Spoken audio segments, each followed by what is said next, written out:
మార్కెట్లో ఏ కోర్స్ చేసినా రెండేళ్ల ముచ్చటే. కానీ ఏఐ అండ్ డేటా సైన్స్ నేర్చుకుంటే రాబోయే 10 ఏళ్ల వరకు మీ కెరియర్ కి తిరుగుండదు. అది ఒక్క ఇన్నోమాటిక్స్ తోనే సాధ్యం. అండ్ మీరు కృష్ణ గారితో 2 సినిమాలు చేశారు కదా సార్. అవునవును. మీ పర్సనల్ ఎక్స్పీరియన్స్ ఏమైనా ఉందా కృష్ణ గారితో? కృష్ణ గారితో నేరం శిక్ష చేశాము, ఫినిష్ అవుతుంది. ఫినిష్ అయిన తర్వాత అల్లూరి సీతారామరాజు అవుతా ఇంకా ప్రారంభం కాలేదు. సార్ నేను అల్లూరి సీతారామరాజు ఏకపాత్ర అభినయం చేశానండి, ఆ సినిమా చేస్తానండి అని.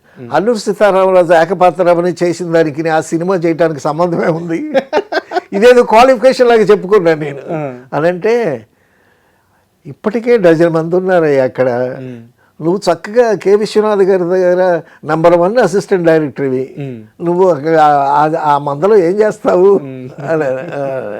ఇది మీకు ఎక్స్పీరియన్స్ అయింది? అవునవును. అండ్ సెట్లో ఎలా ఉంటారు సార్ వారు? సెట్లో ఆయన అన్ని సంచలనాలు ఆలోచిస్తాడు కదా, బయటికి చాలా అమాయకంగా కనిపిస్తాడండి. నేరం శిక్షలో ఇంతకుముందు సుధాకర్ గారితో కూడా ఒక విషయం చెప్పాను. కృష్ణ గారు నేరం శిక్ష సినిమాలో హీరోయిన్ ఇంటిలోకి వెళ్ళబోతూ ఉంటాడు. ఇక తాండవ కృష్ణ అని ఒకడు ఆపుతాడు, ఆర్టిస్టు. ఆపి, ఏమయ్యా కుక్కలా నేను ఇక్కడ కాపలా ఉన్నాను, సరాసరి నువ్వు లోపలికి పోవటమేనా అని డైలాగ్ చెప్పాలి. వాడు నా ప్రాణం తీస్తే వేషం ఇచ్చాడు వాడికి. వాడు డైలాగ్ బాగా ప్రాక్టీస్ చేశాడు. ప్రాక్టీస్ చేసి విశ్వనాథ్ గారు కాస్త దూరంలో కూర్చొని షాట్ తీయన్నాడు. కృష్ణ గారికి డైలాగ్ లేదు అక్కడ, ఈ తాండవ కృష్ణ అనే అతనికి డైలాగు తీయమని అన్నాడు. స్టార్ట్ కెమెరా యాక్షన్ అని చెప్తే కృష్ణ గారు వస్తుంటే తాండవ కృష్ణ ఆపాడు. ఆపి డైలాగ్ ఏం చెప్పాలి? నేను ఇక్కడ కుక్కలా కాపలా ఉన్నాను, సరాసరి నువ్వు లోపలికి పోవటమేను కదా చెప్పాలి. ఏం చెప్పాడు డైలాగు? నేను ఇక్కడ ఉన్నాను, నువ్వు కుక్కలా సరాసరి లోపలికి పోవటమేనా అని అన్నాడు. అనేసరికి కట్, మీకు ప్రాణం పోయి ఉంటుంది కాదు. విశ్వనాథ్ గారు అంత దూరం కట్ ఓకే అని అన్నాడు ఆయన. విశ్వనాథ్ గారు అంటే చిన్న ఆర్టిస్ట్ని మాకు వదిలేస్తుంటాడు. సరే, నేనేమో కృష్ణ గారిని చూస్తున్నా, కృష్ణ గారేమో నన్ను చూస్తున్నారు, నేనేమో మళ్ళీ విశ్వనాథ్ గారిని చూస్తున్నా. కృష్ణ గారు నా దగ్గరికి వచ్చి మరొక టేక్ తీసుకుందాం, గురువుగారితో చెప్పు. గురువుగారు అంటాడు విశ్వనాథ్ గారిని కృష్ణ గారు. అంటే తేనె మనసులో నుంచి వాళ్ళ పరిచయం కదా అని. అంటే నేను 1 more అంటే బాగుండదండి, మీరే వెళ్ళి చెప్పండి అని. అంటే కృష్ణ గారు, గురుగారు మరొక టేక్ చేసుకుందామండి అన్నాడు విశ్వనాథ్ గారితో. ఎందుకు కృష్ణ, వేస్ట్, ఫిలిం వేస్ట్. అప్పుడు ఈస్ట్ మనకు బ్లాక్ అండ్ వైట్ ఫిలిం, ఎందుకు ఫిలిం వేస్ట్ అన్నాడు. లేదు గురుగారు, నన్ను కుక్క అన్నాడు అని. నిన్ను కుక్క అంటే ఏంటి అని ఆ సౌండ్ నెగిటివ్ మళ్ళా రిమైండ్ చేసి విని మళ్ళీ తప్పు సరిదిద్దితే మళ్ళీ వేరే టేక్ తీసుకుంది.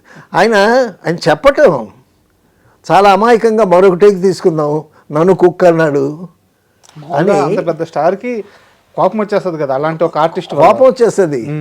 అదే ఏ ఐశ్వర్యం గారు అయితే వీడి చీటి చినిగిపోతాయి, అట్లయిపోయేవారేమో.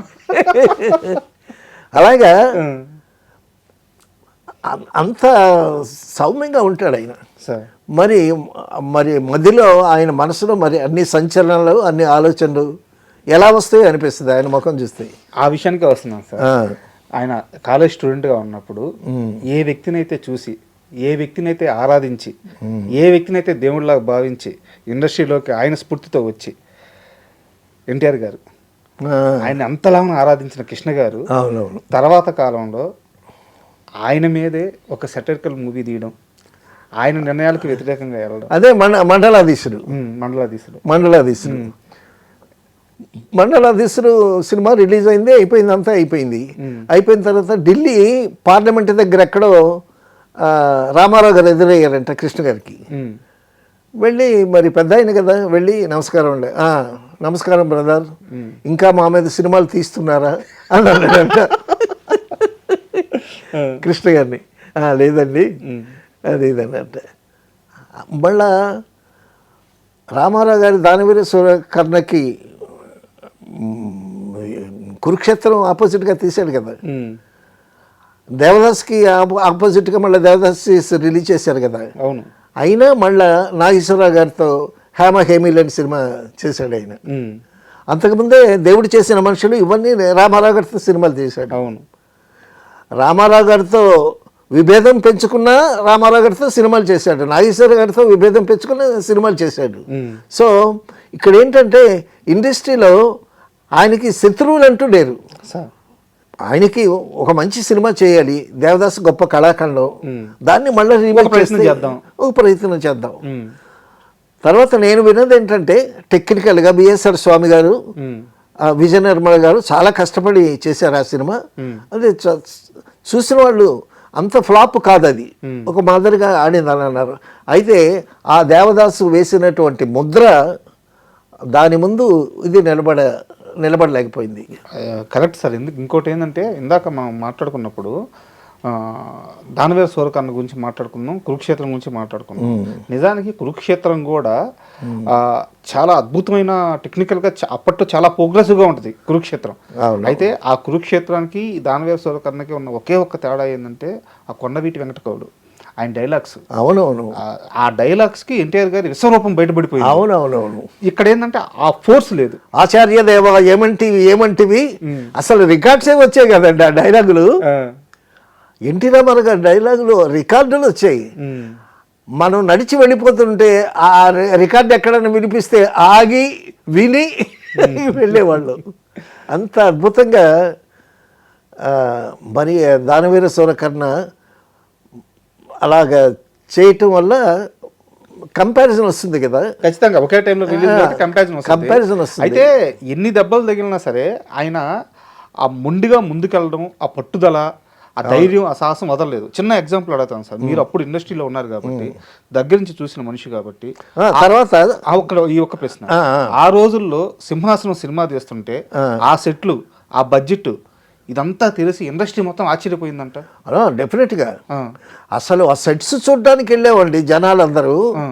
నేను కూడా ఆ సెట్స్ చూడటానికి మా ఫ్రెండ్స్తో కలిసి వెళ్ళాము. ఆ సెట్స్ ఏంటి, ఆ వైభవం ఏంటి, ఆ పద్మాలయ స్టూడియో అది ఏమిటది, బిత్తరపోయాం మేము చూసి. తర్వాత చెప్పడం మర్చాను మీతో, కృష్ణ గారు ఒక పని చేసే ముందు కొన్ని అభిప్రాయాలు తెలుసుకుంటారు. అది చిన్న పెద్ద అని తేడా లేకుండా అభిప్రాయాలు తెలుసుకుంటారు. ఒకసారి కృష్ణ గారు షూటింగ్ జరుగుతూ ఉంది, ఆయనేమో బయట ఫ్లోర్ బయట చెట్టు కింద కూర్చున్నాడు. నేను ఎవరో ఆర్టిస్ట్ని పిలవటానికి వెళ్ళాను. వెళితే ఏమంటే అని అంటే గౌరవంగా మాట్లాడతాడు ఆయన. ఏంటి సార్ అన్న, శోభన్ బాబు కృష్ణుడు వేస్తే ఎలా ఉంటుంది అని అడిగాడు. నేను హడావిడిలో శోభన్ బాబు కృష్ణుడా అని వెళ్ళిపోయా.